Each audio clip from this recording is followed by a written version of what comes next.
नमस्कार, बहुत बहुत स्वागत है आप सबका एक बार फिर से अभिज्ञान पीएससी पॉइंट में। दोस्तों, हमने अभी तक होलकर रियासत को मुख्य परीक्षा की दृष्टि से कंप्लीट किया है और जितने भी डायमेंशंस बन सकते थे या जितने डायमेंशंस में वहाँ से क्वेश्चन आए हुए हैं उनको हमने डिस्कस किया था। अब हम होलकर रियासत से बनने वाले प्रारंभिक परीक्षा में जितने क्वेश्चंस बनते हैं उनके बारे में हम डिस्कस करेंगे। तो प्रारंभिक परीक्षा ही नहीं, जितने भी मध्य प्रदेश से संबंधित व्यापम के एग्जाम्स भी होते हैं उन सब के लिए ये वीडियो हेल्पफुल रहेगी। तो चलिए स्टार्ट करते हैं। पहला प्रश्न है कि होलकर वंश के संस्थापक कौन थे। तो होलकर वंश के संस्थापक ऑप्शन हैं आपके पास मल्हारराव होलकर, अहिल्याबाई होलकर, शिवाजीराव होलकर और यशवंतराव होलकर। तो होलकर वंश के संस्थापक मल्हारराव होलकर, यानी कि ए आंसर सही हो जाएगा। अब मल्हारराव होलकर से कितने प्रश्न और बन सकते हैं उन्हें हम देखते हैं। तो पहला कि मल्हारराव होलकर का जन्म कहाँ हुआ था। तो इनका जन्म पुणे के हॉल गांव में हुआ था। दूसरा, मल्हारराव होलकर से प्रश्न बन सकता है कि इन्होंने इंदौर में राजवाड़ा का निर्माण करवाया था 1747 में। तीसरा, मल्हारराव होलकर से संबंधित महत्वपूर्ण तथ्य ये है कि इन्होंने पानीपत के तृतीय युद्ध में भाग लिया था। तो मल्हारराव होलकर के बारे में हमें इतनी जानकारी होना चाहिए। चलिए आगे बढ़ते हैं और दूसरे क्वेश्चन को डिस्कस करते हैं कि किस होलकर शासक को मध्य भारत का नेपोलियन कहा जाता है। ऑप्शंस हैं मल्हारराव, शिवाजीराव, यशवंतराव, तुकोजीराव। तो हम जानते हैं कि यशवंतराव होलकर को मध्य भारत का नेपोलियन कहा जाता है। तो चलिए अब यशवंतराव होलकर के बारे में अन्य महत्वपूर्ण तथ्यों को हम देखते हैं। तो पहला कि यशवंतराव होलकर को मध्य भारत का नेपोलियन किस इतिहासकार ने कहा है। तो इतिहासकार N.S. इनामदार ने इन्हें मध्य भारत का नेपोलियन कहा है। दूसरा, यशवंतराव होलकर को एक और उपाधि दी जाती है राज राजेश्वर बहादुर की। राज राजेश्वर बहादुर की उपाधि भी इन्हें दी जाती है और ये उपाधि देने वाले थे मुगल सम्राट शाह आलम द्वितीय। शाह आलम द्वितीय। तीसरा, जो कि यशवंतराव होलकर के बारे में हमें जानना चाहिए वो ये है कि इन्होंने राजधानी को मंदसौर स्थानांतरित किया था, भानपुरा मंदसौर। और चौथा इम्पोर्टेंट फैक्ट जो इनके बारे में है वो ये है कि इन्होंने द्वितीय आंग्ल मराठा युद्ध में भाग लिया था। द्वितीय आंग्ल मराठा युद्ध में भाग इन्होंने लिया था। तो इतनी जानकारी हमें यशवंतराव होलकर के बारे में होनी चाहिए। चलिए आगे बढ़ते हैं और अब तीसरे क्वेश्चन को डिस्कस करते हैं कि होलकर वंश ने भानपुरा को अपनी राजधानी कब बनाया था।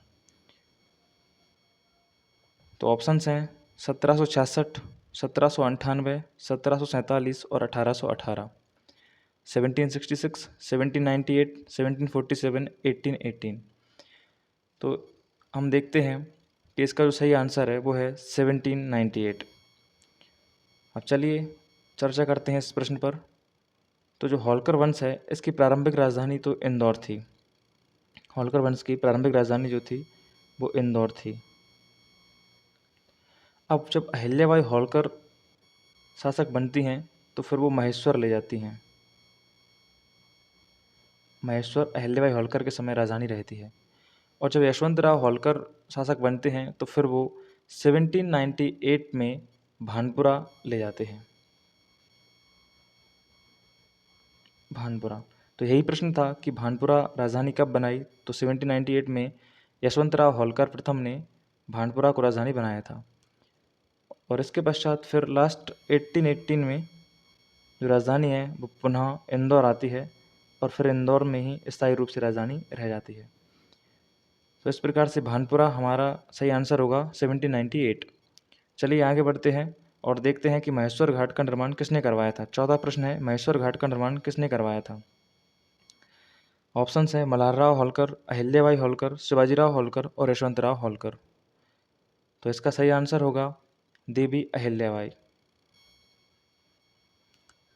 अब अहिल्याबाई के बारे में हम देखते हैं तो अहिल्याबाई को धार्मिक और दार्शनिक प्रवृत्ति के कारण दार्शनिक रानी भी कहते हैं। अहिल्याबाई को दार्शनिक रानी भी कहा जाता है। अहिल्याबाई के बारे में कहा जाता है कि इन्होंने नर्मदा नदी पर महेश्वर घाट बनाया है। महेश्वर घाट का निर्माण इन्होंने करवाया था। साथ ही साथ इन्होंने बनारस में मणिकर्णिका घाट का निर्माण भी करवाया है।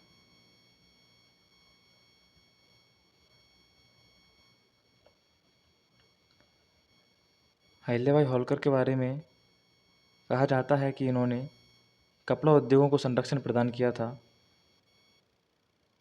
महेश्वर को इन्होंने कपड़ा उद्योग का केंद्र बनाया था।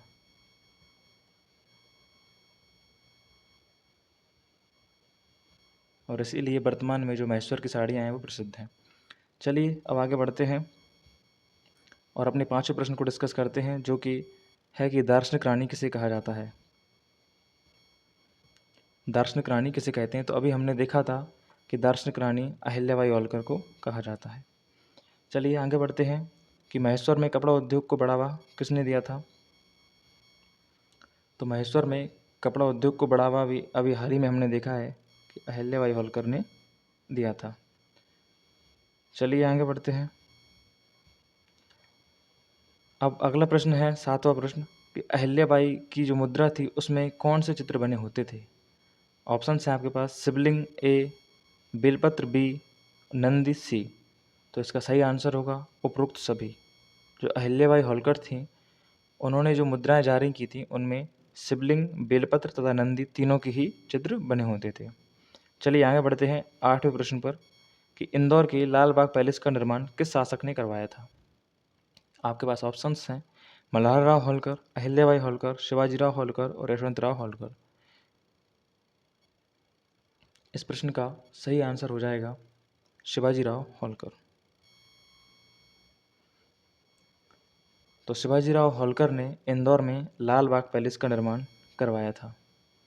साथ ही साथ शिवाजीराव होलकर के बारे में कहा जाता है कि इन्होंने इंदौर में होलकर कॉलेज की स्थापना भी करवाई थी।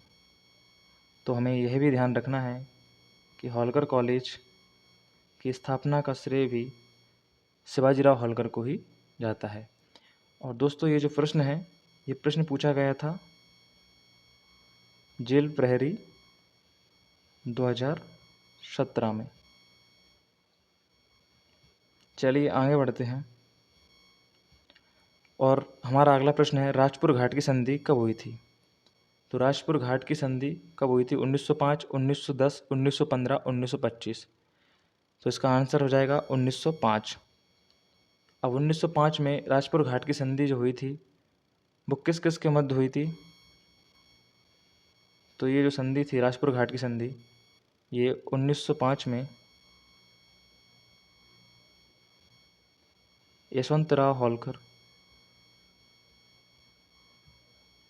यशवंतराव और बेलेजली के मध्य हुई थी।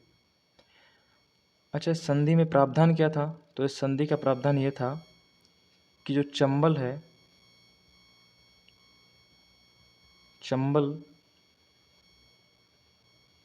का जो उत्तरी भाग है यानी कि जो नॉर्थ का एरिया है चंबल का वो होलकरों को छोड़ना पड़ा था। तो इस प्रकार से राजपुर घाट की संधि हमारी कंप्लीट होती है। और हम आगे बढ़ते हैं 10वें प्रश्न पर आते हैं कि 1857 क्रांति के समय होलकर रियासत के प्रमुख कौन थे। आपके पास ऑप्शंस हैं तुकोजीराव द्वितीय, अहिल्याबाई होलकर, शिवाजीराव होलकर, यशवंतराव होलकर। तो इसका जो सही आंसर है वो है तुकोजीराव होलकर द्वितीय। अब हम जानते हैं तुकोजीराव द्वितीय के बारे में अन्य फैक्ट। इन्हें जसवंत होलकर के नाम से भी जाना जाता है। जसवंत होलकर। 1857 की जब क्रांति हुई थी तब ये होलकर रियासत के प्रमुख थे। इनके बारे में एक और फैक्ट है कि 1867 में 1867 में इन्होंने इंदौर में कपड़ा स्टेट मिल की स्थापना की थी। इस प्रकार से आपको तुकोजीराव द्वितीय या फिर जसवंत राव होलकर के बारे में ये फैक्ट्स याद रखने हैं। चलिए आगे चलते हैं। हमारा अगला प्रश्न है 11वां प्रश्न, इंदौर में नर रत्न मंदिर का निर्माण किसने करवाया था? तो इंदौर में नर रत्न मंदिर का निर्माण करवाने वाले थे तुकोजीराव होलकर तृतीय। इसका आंसर डी हो जाएगा, तुकोजीराव होलकर तृतीय। अब जो नर रत्न मंदिर है इसके बारे में एक क्वेश्चन और बनता है कि इसे वर्तमान में किस नाम से जाना जाता है? तो इसे वर्तमान में केंद्रीय संग्रहालय के नाम से जाना जाता है, केंद्रीय संग्रहालय।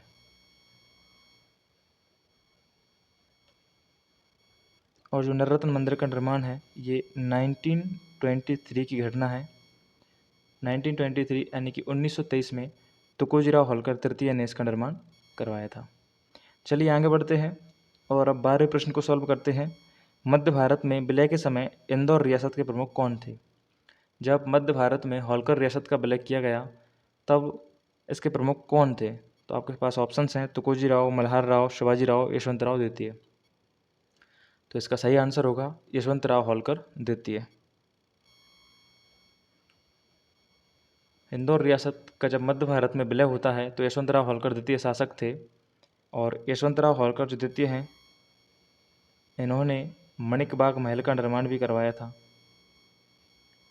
मणिक बाग महल का निर्माण भी इन्होंने करवाया था। साथ ही साथ होलकर एसोसिएशन है, होलकर एसोसिएशन की स्थापना भी इन्होंने की थी 1940 के अंतर्गत। चलिए आगे देखते हैं और हमारे लास्ट 3 क्वेश्चंस को हम डिस्कस करते हैं कि अमझीरा का युद्ध कब हुआ था। तो जो अमझीरा का युद्ध है इसके ऑप्शंस हैं 1728, 1732, 1738, 1740। तो ये 1728-29 में ये युद्ध संपन्न हुआ था और इस युद्ध में जो मराठे थे, मराठों ने मुगलों को हराया था। गिरधर बहादुर की इसमें पराजय होती है। अगला प्रश्न है भोपाल का युद्ध कब हुआ था? और ये प्रश्न पूछा गया था डेयरी फेडरेशन 2016 के पेपर में। डेयरी फेडरेशन एक एग्ज़ाम होता है, 2016 में ये प्रश्न पूछा गया था। तो इसमें ऑप्शन हैं 1737, 1738, 1739, 1740। इसका सही आंसर होगा 1737। बहुत इंपॉर्टेंट युद्ध है। बाजीराव प्रथम वर्सेस निजाम युद्ध था जिसमें बाजीराव प्रथम निजाम को हराते हैं और इसका परिणाम ये रहता है कि निजाम नर्मदा चंबल का क्षेत्र है उसमें मराठों की अधीनता स्वीकार करता है। तो बाजीराव प्रथम और निजाम के बीच में युद्ध हुआ था जिसमें बाजीराव प्रथम की जीत हुई थी। आखिरी प्रश्न है आज का कि बाजीराव प्रथम की समाधि कहाँ है? तो बाजीराव प्रथम की समाधि रावड़खेड़ी में है। और रावड़खेड़ी कहाँ है? खरगोन। तो बाजीराव प्रथम की समाधि रावड़खेड़ी खरगोन में हो जाएगी। इस प्रकार से हमारे आज के प्रश्न कंप्लीट होते हैं और अब हम होलकर रियासत को प्रीलिम्स और मेंस की दृष्टि से कंप्लीट कर चुके हैं। अब हम आगे सिंधिया रियासत को शुरू करेंगे। तब तक के लिए आपका धन्यवाद। कमेंट करके बताइएगा आपको ये सेशन कैसा लगा। Thank you so much.